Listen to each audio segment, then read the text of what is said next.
Publikasi ilmiah.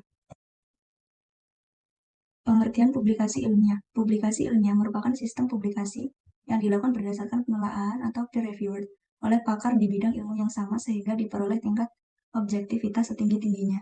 Publikasi ilmiah merupakan hasil penelitian atau pemikiran yang dipublikasikan dan ditulis dengan memenuhi kaidah ilmiah dan etika keilmuan. Selain karya yang dihasilkan harus bermutu, tempat publikasi juga harus ditulis sesuai dengan kriteria yang menjamin kelayakan suatu naskah, baik dari segi substansi maupun tampilan, sesuai dengan standar dan kaidah yang ditentukan. Jenis-jenis publikasi ilmiah. Yang pertama, presentasi di forum ilmiah. Apabila seorang guru menjadi sebagai narasumber atau pemateri dalam suatu acara ilmiah seperti seminar, workshop, kolokium, atau diskusi ilmiah, mereka memiliki opsi untuk menyarankan pengajuan makalah. Yang kedua, laporan hasil penelitian. Guru di sekolahnya dapat mengajukan laporan penelitian yang relevan dengan bidang studinya sebagai potensi publikasi ilmiah. Jenis laporan penelitian ini dapat mencakup penelitian deskriptif dan eksperimen. Yang ketiga, tinjauan ilmiah atau best practice. Tinjauan ilmiah atau sering disebut sebagai makalah berisi ide atau gagasan, mengandung konsep-konsep untuk mengatasi berbagai tantangan yang ada dalam konteks pendidikan formal. Yang keempat, tulisan ilmiah populer. Tulisan ilmiah populer adalah penulisan yang mengandung pengetahuan ide, gagasan, dan pengalaman penulis yang berhubungan dengan bidang pendidikan di tempat kerjanya. Yang kelima, artikel ilmiah.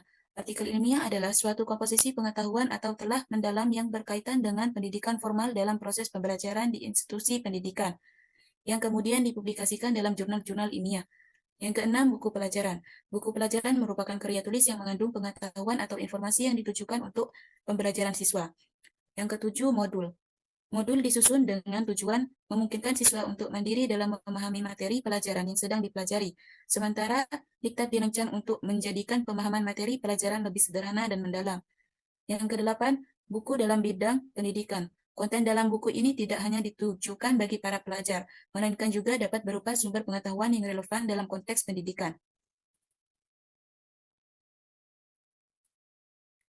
Ciri-ciri publikasi ilmiah. Yang pertama, objektif, yakni pembahasan yang ada di dalam karya tulis berdasar pada fakta atau data yang telah tertulis dalam publikasi. Yang kedua, netral, artinya pernyataan yang ada di dalam karya tulis ilmiah tidak mementingkan pihak tertentu, baik pernyataan individu atau kelompok. Yang ketiga, sistematis. Di sini adalah pola penulisan yang mengikuti kaidah penulisan ilmiah. Yang keempat, logis, yakni cara interpretasi data hasil penelitian mengacu pada pola nalar baik berupa induktif dan deduktif, serta menyajikan fakta bukan hanya opini. Tahap publikasi ilmiah. Yang pertama, pengiriman naskah. Sebelum mengirimkan naskah, periksa sekali lagi kelengkapan dan kesesuaian dengan format. Periksa aturan bahasa dan ejaan apakah sudah benar. Yang kedua, pengembalian naskah oleh editor in chief. Setelah naskah diterima, Dewan Editor akan mengirimkan surat pernyataan telah menerima naskah yang disertai dengan nomor naskah. Setelah ditelaah, naskah akan dikembalikan kepada penulis dengan perbaikan atau tidak. Kalau ada perbaikan, perbaikilah naskah sesuai dengan saran. Yang ketiga, perbaikan naskah. Perbaikilah naskah sesuai dengan saran mitra bestari atau penyusun pelaksana. Yang keempat, pengiriman naskah yang sudah diperbaiki. Setelah diperbaiki, kirimkan kembali naskah bersama-sama dengan naskah lama.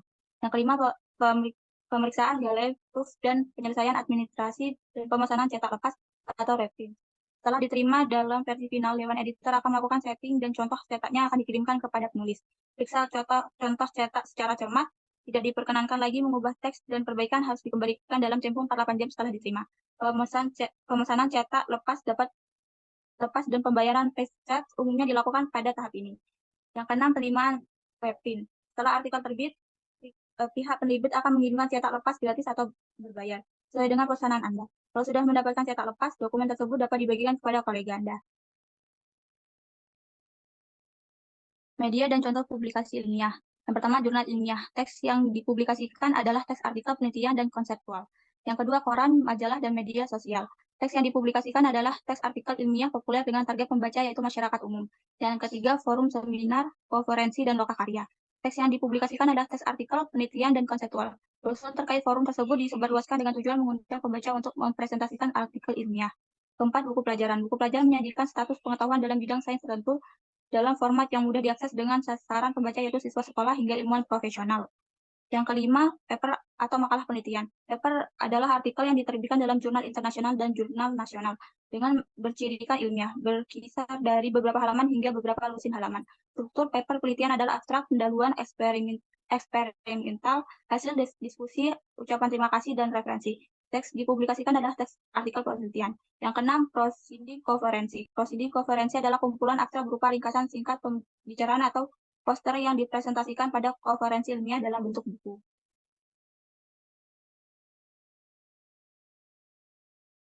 Indikasi jurnal.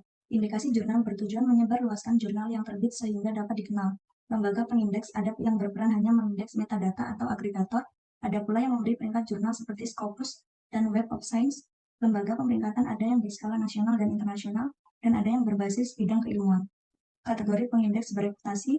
Kategori bereputasi tinggi memiliki ciri-ciri meliputi berbagai bidang ilmu, mempunyai pangkalan data terbesar di dunia, memiliki perangkat untuk dianalisis, sitasi, dan pemeringkatan jurnal, menjadi acuan dalam pemeringkatan perguruan tinggi tingkat dunia, serta relatif sangat selektif untuk terindeks. Lembaga atau nama pengindeks yang pertama ada Thomson Reuters or Web of Science, yang kedua atau Scopus dan atau yang setara.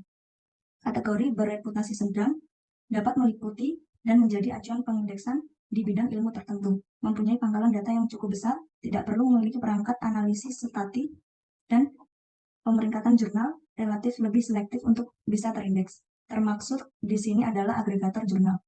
Lembaga atau nama pengindeks yang pertama ada Directory of Open Access Journal di OAG, yang kedua ada ABSCO, yang ketiga ada PubMed, yang keempat ada GEL, yang kelima ada ProQuest, yang keenam ada Chemical Abstract Service, yang ketujuh ada Compendex Engineering, Village, dan Inspect. Yang kedelapan ada ASEAN Citation Index, ACI, dan atau yang setara. Yang ketiga adalah kategori bereputasi rendah. Memiliki ciri-ciri dapat meliputi dan menjadi acuan pengindeksan di bidang ilmu tertentu. Memiliki pangkalan data yang cukup besar, tidak perlu memiliki perangkat analisis, sitasi, dan pemeringkatan jurnal, serta relatif tidak selektif untuk bisa terindeks. Lembaga atau nama pengindeks yang pertama ada Google Scholar, yang kedua ada Indonesian Publication Index, contohnya portal Garuda. 3 ada ICGD, yang keempat ada Muraref, yang kelima ada Mendeley, yang keenam CityULike, yang ketujuh ada WordCat, yang kedelapan ada Serpa Oromeo, dan atau yang setara.